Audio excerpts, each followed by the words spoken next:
자, 여러분들 반복 공부라는 게 왜 중요한지 아마 잘 모르실 것 같은데 제가 오늘 이야기할 것은 바로 반복하는 공부의 중요성과 어떻게 우리가 반복을 하는 건지 그 방법론을 이야기하려고 합니다.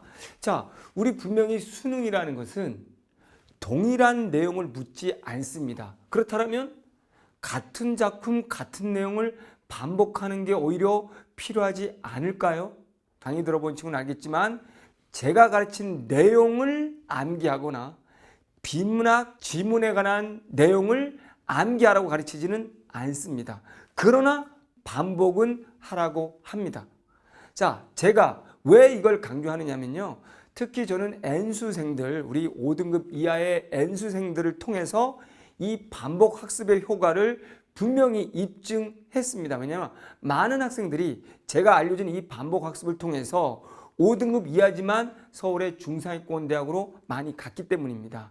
그래서 특히 제가 N수생한테 이 공부 방법을 추천을 합니다. 자, 제가 여기서 반복하라는 것은 그 내용을 암기하라는 게 아니었죠. 여기에 반복의 개념, 반복은 뭐냐? 내가 배운 내용이나 지식을 암기하기 위해서 반복하는 것이 아니라는 거죠. 자, 제 수업을 아직 들어보지 않은 친구들은 무슨 내용인지 잘 모를 텐데 이 반복에서 제가 강조하는 것은 바로 논리적 구조를 익히기 위해서 반복하라는 겁니다. 이걸 익히라는 거죠. 그게 이제 무슨 소리인지 자세히 설명을 할 건데요. 다시 한번 말씀드리지만 수능은 수업 시간에 배운 작품이 절대로 나오지 않습니다. 여러분이 풀었던 비문학 지문의 지식 절대 나오지 않습니다. 제가 본 문제들 중에서는 시중에 있는 문제집 이런 것들을 그대로 베낀 수능은 없었고요.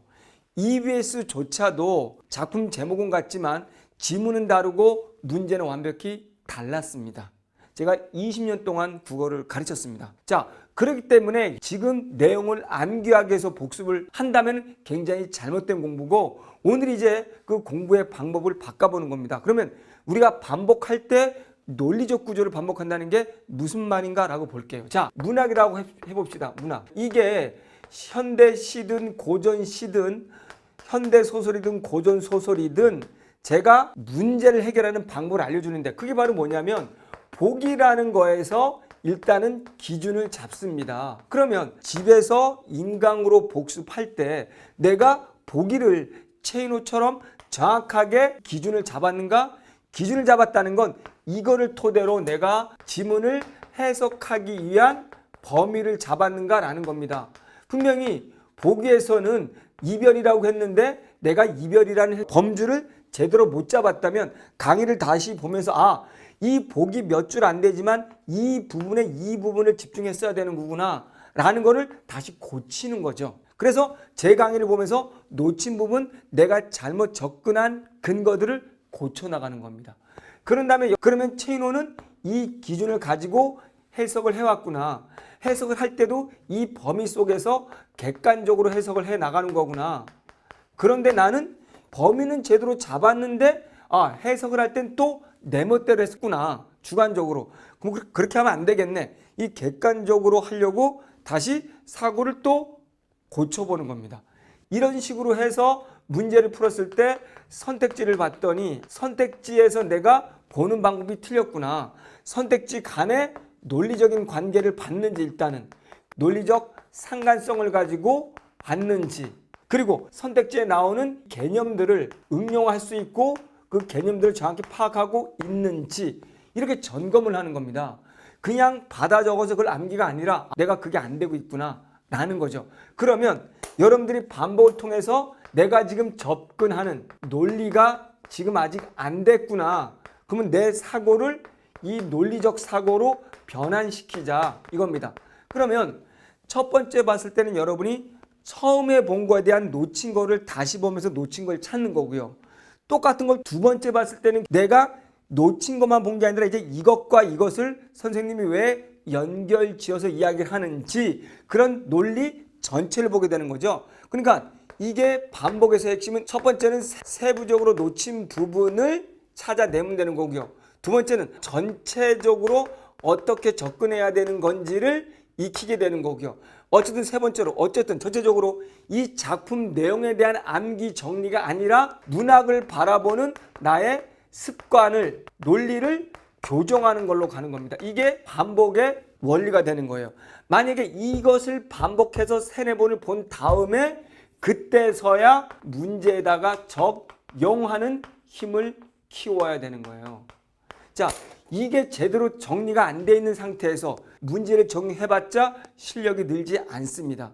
자, 이렇게 반복을 통해서 기본을 완벽하게 여러분 걸로 만드는 걸 70%로 하고 그 다음에 문제를 적용을 30% 하세요. 그러면 문제 적용을 했을 경우에 기본이 돼 있는 친구들은 빠르게 짧은 시간에 많은 문제를 풀 수 있게 되는 거예요.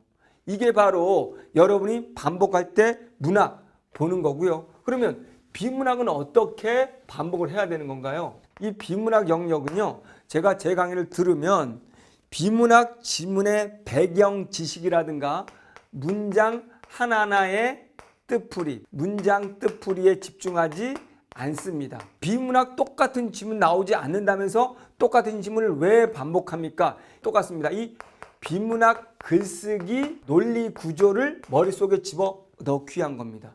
자, 그래서 첫 번째 복습을 할 때는 내가 체인호하고 어느 부분에서 밑줄 친 것이 다르지, 밑줄 친 부분이 다른 이유, 차이가 나는 이유. 체인호는 저 근거 때문에 저기에 밑줄을 치라고 했구나. 저것 때문에 저거였구나. 이걸 찾는 거죠. 두 번째는 체인호가 서론을 딱 봤을 때 기준을 잡았는데 저 단어, 저 문장 때문에 저렇게 기준을 잡았구나. 그럼 나는 기준을 잘못 잡았는데 이걸 고치는 거죠.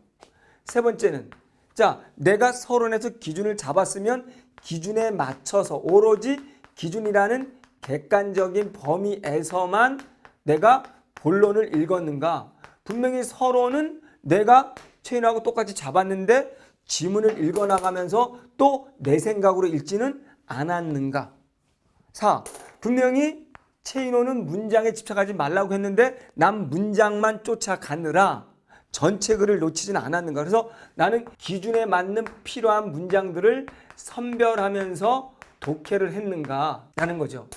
또 한 가지 마지막으로 내가 영역별로 과학기술 지문이면 분명히 체인호가 정리하라고 했는데 상대적 서술을 정리하면서 하우를 중시하면서 경제지문이면 인과관계 Y를 중시하면서 그런 식으로 영역별 글쓰기 그리고 영역별 독해 원리를 지키면서 했는가라는 걸 찾는 거죠. 그러면 우리가 첫 번째 복습하면서 내가 이론을 지키지 않은 부분들을 교정을 하고요. 두 번째는 이제 전체적으로 봤을 때 세부적인 부분에 집착을 했다면 이제 하지 말고 전체적인 맥락에서 내가 큰 틀에서 글을 읽을 수 있는가를 점검하는 거죠. 그러면 우리는 이렇게 구조를 가지고 있어야 좀 더 글을 빠르고 명확하게 이해할 수 있거든요. 독서를 여러 지문을 하기보다는 한 지문을 여러 번 반복을 해서 글쓰기 구조라는 게 이런 거고 서론을 이렇게 말하면 이렇게 글이 전개될 수밖에 없고 그러면 이단락의 첫 문장 때문에 나머지 문장들 중에 중요한 게 무엇이고 그 문장의 내용은 이 내용이 될 수밖에 없네 라는 식의 여러분들이 글쓰기 논리를 여러분 것으로 체화하기 위해서 동일한 지문을 여러 번 보는 겁니다. 체화하기 위해서 동일한 지문을 여러 번 동일한 지문을 여러 번 보기 위해서 반복에 또 반복을 하는 거죠. 그래서 계속 체인호와의 동일해지는 것들을 비중을 자꾸 높이는 거죠. 그런 다음에 점점점 밑수를 줄여가는 거죠. 하나하나의 문장에 매달리는 습관을 고치는 작업을 해가는 거죠.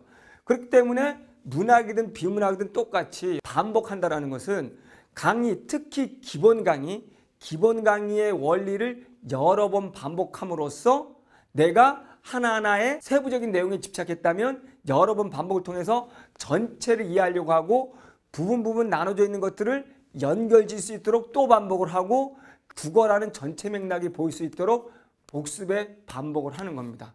그래서 저는 N수생들한테는 현장 강의를 듣고 나서 그 똑같은 부분 진도 더 나가지 말고 그 현장 강의 들은 부분만 일주일 동안 여러 번 돌려봐라 라고 이야기를 합니다.